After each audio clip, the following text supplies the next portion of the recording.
Hi friends, welcome to our channel. అందరూ ఎలా ఉన్నారు? నేనైతే చాలా బాగున్నాను. మీరందరూ ఎలా ఉన్నారో కామెంట్ సెక్షన్లో కామెంట్ చేయండి. ఇవాళ వీడియో వచ్చేసి బ్లౌజ్ని ఏ విధంగా కట్ చేయాలో చూపించబోతున్నాను. ముందుగా అయితే మనం లైనింగ్ని అయితే కట్ చేసుకుందామండి. ఇది డబుల్ బ్లౌజ్ కాబట్టి ముందుగా లైనింగ్ని అయితే కట్ చేసుకుందాం. ఈ లైనింగ్ యొక్క ఓపెనింగ్స్ అనేవి మనకి ఆపోజిట్లో ఉండాలి అండి. తర్వాత మనం ఆది బ్లౌజ్ తీసుకొని బ్యాక్ పార్ట్ రెండు వైపులా స్టిచ్ వేసి ఉంటాయి కదా, అక్కడ స్టార్టింగ్ దగ్గర నుంచి చూసుకోవాలండి. చూసుకొని లూజ్ని అయితే ఎంత ఉందో అంత పెట్టేసుకొని ఖర్చు కోసం ఒక 1 ఇంచ్ ఎక్స్ట్రా అయితే పెట్టేసుకో. అలాగే కప్పు కూడా ఆది బ్లౌజ్ అంతే పెట్టేసుకొని ఒక 1/2 ఇంచు ఎక్స్ట్రా పెట్టుకుందామండి.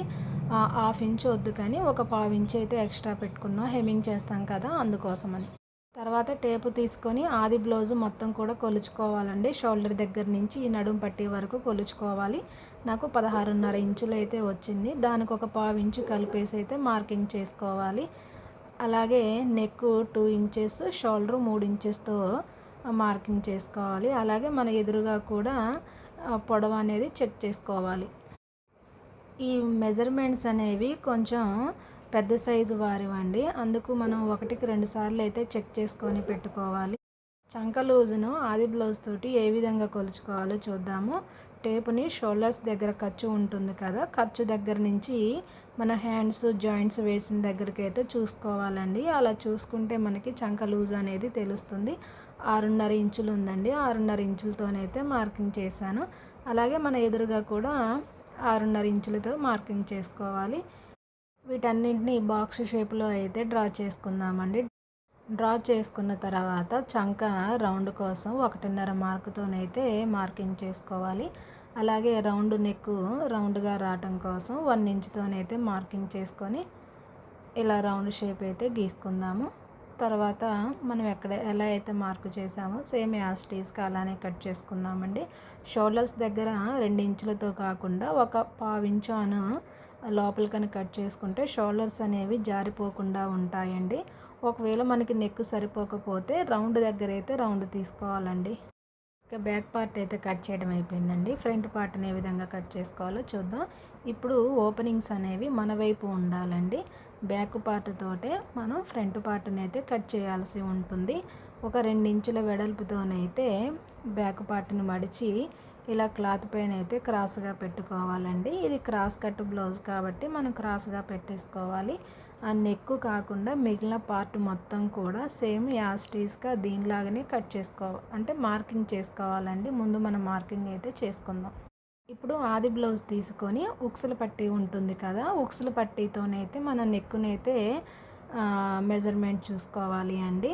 తర్వాత ఉక్సుల పట్టీ అంటే ముందు పార్ట్ మొత్తం కూడా ఎంత బారు ఉంటుందో చూసుకోవాలి. అలాగే సైడ్ బారు కూడా ఎంత ఉందో అనేది చూసుకోవాలి. ఇక తర్వాత మనం ఈ విధంగా చూపిస్తున్న విధంగా అయితే డ్రా చేసుకుందాము. నెక్ అనేది రౌండ్గా, చంక ఫ్రంట్ పార్ట్కి కొంచెం మనం ఒక 1/2 ఇంచ్ అనేది లో చంక అనేది తీయాలి అండి. లో చంక ఎందుకు తీస్తామంటే హ్యాండ్స్ కూడా మనం ఫ్రంట్ పార్ట్కి కొంచెం లో చంక తీస్తాం కదా, అందుకు ఫ్రంట్ పార్ట్ కూడా కొంచెం లో చంక అనేది తీస్తామండి. అలా తీయడం ద్వారా హ్యాండ్స్ అనేవి చాలా పర్ఫెక్ట్గా అయితే ఉంటాయి.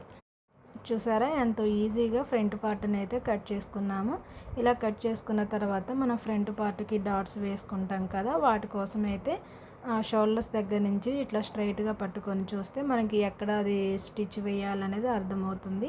ఇలా 3 వైపులా కూడా చిన్న టక్స్ అయితే ఇచ్చేసుకొని మనకి ఉల్టా పల్టా అని తెలియడం కోసం నేను చాక్ పీస్ తోటి ఒక మార్కింగ్ అయితే చేసుకున్నాను. తర్వాత హ్యాండ్స్ కోసం క్లాత్ని 4 మడతలుగా వేసుకోవాలి. మళ్ళీ ఒకసారి ఆది బ్లౌజ్ తీసుకొని ఆది బ్లౌజ్ హ్యాండ్స్ ఎంత ఉన్నాయి అనేది ఒకసారి చెక్ చేసుకుందామండి. నేను ఇవి హెమ్మింగ్ కాకోకుండా లోపలికి మడిచి కుడతాను కాబట్టి మనకి 1 ఇంచు అలా ఎక్స్ట్రా క్లాత్ ఏమీ అవసరం లేదండి. ఒక 1/2 ఇంచు వదిలేసి హ్యాండ్స్ దగ్గర కొంచెం ఖర్చుతో కలిపి అయితే మార్కింగ్ అయితే చేస్తున్నాను. 12 ఇంచులు అయితే ఉందండి హ్యాండ్స్. డౌను 3 ఇంచులతోనైతే మార్కింగ్ అయితే చేసుకున్నాను. ఈ క్లాత్ పైన హ్యాండ్స్ షేప్ అయితే డ్రా చేసుకుందామండి. ఇక్కడ క్లాత్ కొంచెం జాయింట్ పడేలాగా ఉందనేసి నేను ఎక్స్ట్రా పెట్టలేదండి. ఇలా కట్ చేసుకున్న తర్వాత సెంటర్లోనైతే ఒక టక్స్ అయితే ఇచ్చుకుందామండి. హ్యాండ్స్ కూడా లో చంక తీసుకోవాలని చెప్పాను కదండి. ఒక హాఫ్ ఇంచుతోనైతే లో చంక అనేది తీసుకోవాలి. తీసుకున్న తర్వాత ఈ విధంగా టక్స్ అయితే పెట్టాలి అండి. టక్స్ పెట్టేసి మార్కింగ్ అయితే చేసుకుందాము. లో చంక అనేది 2 మడతల మీద మాత్రమే తీసుకోవాలండి. చాలా జాగ్రత్తగా చూసి అయితే కట్ చేసుకోవాలి. హ్యాండ్స్ కొంచెం జాయింట్స్ పడుతున్నాయి కదా, దానికి కూడా క్లాత్ అయితే కట్ చేసుకున్నాను. తర్వాత మిగిలిన క్లాత్లో మనం షేప్ బెల్ట్లు ఏ విధంగా కట్ చేసుకోవాలో చూద్దాం. నెక్ కట్ చేసిన క్లాత్ ఉంటుంది కదండి, అది కాజాల పట్టీకి అయితే సరిపోతుంది. ఇక షేప్ బెల్ట్ కోసం అయితే ఆది బ్లౌజ్ తీసుకొని ఆది బ్లౌజ్ ప్రకారమే ఎంత అయితే ఉందో అంత అయితే మార్కింగ్ చేసుకొని షేపు వచ్చేలాగా మనం ఇలా మార్కింగ్ అయితే చేసుకోవాలి. చేసుకున్న తర్వాత కట్ చేసుకోవాలి. మనం ఒకటే షేప్ బెల్ట్ కట్ చేసాం కదండి, మిగిలిన క్లాత్లో జాయింట్స్ పడుకోకుండా ఇంకొక బెల్ట్ని కూడా అయితే కట్ చేసుకుందాము. ఇక్కడ క్లాత్ కొంచెం ఎక్కువగా ఉండడం వల్ల ఒక సైడ్ కానీ అయితే కట్ చేసుకుంటున్నాను. క్లాత్కి అంచులు ఉంటాయి కదండి, అంచులను అయితే కట్ చేసుకుందాము. దానిని నడుం బెల్ట్కి కానీ ఉక్సుల పట్టీకి కానీ వాటికి అయితే యూజ్ చేసుకోవాల్సి ఉంటుంది. మిగిలిన క్లాత్లోనైతే నెక్ కోసం క్రాస్ ముక్కలు అయితే కట్ చేసుకోవాలి అండి. నేను కేవలం ఇది బ్లౌజ్ కటింగ్ మాత్రమే చూపించానండి, స్టిచ్చింగ్ అయితే చూపించలేదు. ఇది ఫ్రెండ్స్ ఇవాల్టి వీడియో.